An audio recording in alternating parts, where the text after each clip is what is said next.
baadhi ya viwanda kutofanya kazi anaona ni kikwazo katika kufikia adhima yake, akimtazama mwekezaji wa kiwanda cha nyama mkoani Shinyanga. Nimemaliza wizara ya ujenzi, nimekuwa rais, kiwanda hakijaanza. Siwezi kuwapa muda tena mwingine. Nataka niwaambie uongozi wa mkoa, wizara ya fedha, wizara ya viwanda na biashara, na wizara ya maendeleo ya mifugo na uvuvi, futeni huu mradi wa Triple S. Tafuteni mwekezaji mwingine aje awekeze kiwanda hiki cha Shinyanga. Mpaka sasa yapo yanayoendelea kutekelezwa na serikali hii. Bajeti ya mwaka huu tumetenga trilioni 1 fedha za ndani, wala si fedha za mkopo, wala si fedha za wafadhili. Tunafanya hivi ili Tanzania mpya iweze kupatikana. Tutanunua meli mpya 2 kwenye ziwa Victoria na ziwa Tanganyika. Mipango inaendelea ya kupata meli hizo 2. Haiwezekani nchi hii ilivyo tajiri kila siku tunachekwa kwamba sisi maskini. Leo ni siku ya maadhimisho ya mapinduzi ya Zanzibar, kumbukumbu ambazo kamwe haziwezi kusaulika hapa.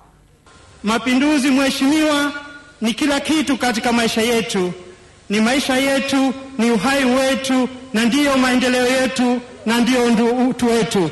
Mapinduzi ya mwaka 1964 yaliyofanyika kule Zanzibar ndio mapinduzi yaliyowakomboa wananchi wanyonge. Tatizo la maji ilikuwa ni kilio cha muda mrefu kwa Wanashinyanga, lakini safari hii bei ndio kikwazo. Labda mbunge, hebu tueleze bei ya maji ya hapa Shinyanga ukilinganisha na bei ya maji Dar es Salaam ikoje? Mheshimiwa Rais, bei ya maji ya Shinyanga ni kubwa ukilinganisha na maeneo mengine ya nchi. Naomba nikupe mfano wa miji 8 tu hapa nchini ili tuone kama bei ya Shinyanga kweli ni kubwa kupindukia kuliko miji mingine. Singida, nitakuja kwenye bei ya Shinyanga. Singida ni shilingi 1040. Kahama ambaye wote tunachukua maji ya Kashiwasa, bei yake ni shilingi 1015. Sasa Shinyanga kwa bei ya majumbani ni shilingi 1000. Kwa hiyo nimesikia maelezo ya mbunge, nimesikia maelezo ya mhandisi, na mimi nitakwenda kucheki vizuri. Nitatuma waziri wa maji. Swala lenu mmeshalieleza. Angalia kabisa wote. Shinyanga.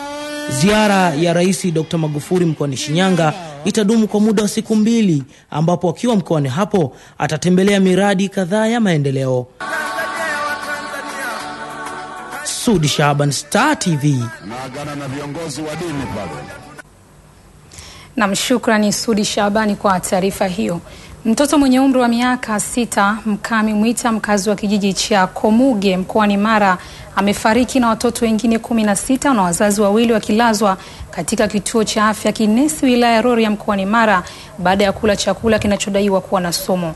Mganga mfawidhi wa kituo cha afya Kinesi Dr. Festus Chacha amethibitisha kuwapokea watu hao katika kituo hicho, akisema kuwa wanaendelea vizuri baada ya kupatiwa tiba maalum kutokana na hali zao kutokuwa nzuri baada ya kula muhogo unaodaiwa kuwa na sumu. Watoto 18 na wazazi wao wamenusurika kifo, huku mtoto mmoja aitwaye Mkami Mwita akifariki dunia kufuatia kula makopa ya muhogo yanayodaiwa kuwa na sumu katika kijiji cha Komuge wilaya Rorya mkoani Mara. Inasemekana kwamba walianza kujisikia hivyo baada ya kuwa wamekula chakula kilichokuwa kimeandaliwa kwa ugali wa muhogo ambao unasemekana muhogo ulinunuliwa sokoni. Kwa hiyo baada ya kuwa wamekula chakula hicho ndo wakaanza kusikia hiyo shida ya maumivu ya tumbo na kutapika. Kwa baada ya kuwa tumewapokea, tuliwatibu. Bahati mbaya mmoja, mtoto wa miaka 6, alifariki.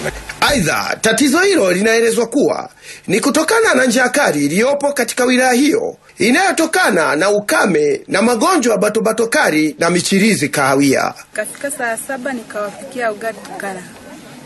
Nilipomaliza kula nikaelekea gengeni kwenda kuuza mboga. Nilivyotoka gengeni wamepika kile chakula cha jioni. Watoto wanaanza kutapika. Hawakula kabisa kile chakula cha jioni. Tatizo ilikuwa ni miogo, njaa. Tukaenda kununua hapo miogo sababu ya njaa.